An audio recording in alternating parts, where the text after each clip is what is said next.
Hello Earthlings, today is day 12 of Vlog Everyday April, and you are watching Adam the Alien. Back when I was in college, I spent a lot of time at this bus stop in a little small town near here, and every time I was there, across the street, there would be this white SUV parked there. It had these bumper stickers that to this day I find myself dwelling on. The first of the bumper stickers was a bumper sticker supporting the one-man, one-woman Oregon constitutional amendment that was being proposed at the time. It unfortunately passed, although thankfully years later it was struck down, thank God. Paired with it, however, was a military bumper sticker that said, "Support freedom." And to this day, I don't understand how the owner of that vehicle couldn't see how contradictory those two bumper stickers were. Something that consistently confuses me is how people can talk about how much they support freedom and how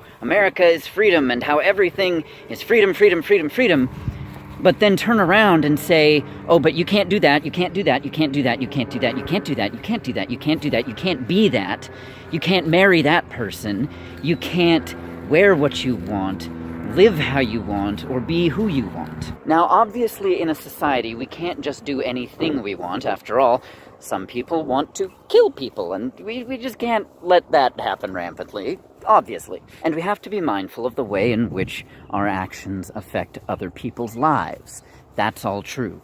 However, when something does not affect someone else's life, why would anyone care about it? I don't understand that. Now, obviously, as a queer person, I have a lot of thoughts about being allowed to live my life freely and unharassed, but it goes so far beyond that. I just don't get why people are so concerned with how other people are living their lives when what they're doing is harmless. And you can bring up religion, but I just don't think that's a good enough excuse. I was raised Christian, I still am Christian, and I don't get how people can take Christianity and use it as something to bash people over the heads with hate and anger and conformity. And as much as I try to understand people who live and think differently from myself, I admit that might be a mindset I hope I don't ever fully understand, because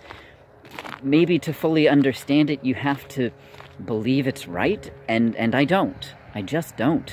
It has been many, many years since I last saw that white SUV and its conflicting bumper stickers, and I can only hope that in that time the owner has learned something about what freedom actually means, because it does not mean you are free to live like me. It means you are free to live in a way which makes you happy, so long as it does not hurt others. Anyway, those are my thoughts on freedom and what it means. Something I find myself dwelling on often and more as I hear more and more people shouting about how they want their freedom and their great America when no one can tell me what that means. So what does freedom mean to you? Let me know in the comments. Until next time, I'm Adam the Alien. Fare thee well. See y'all tomorrow. Mwah!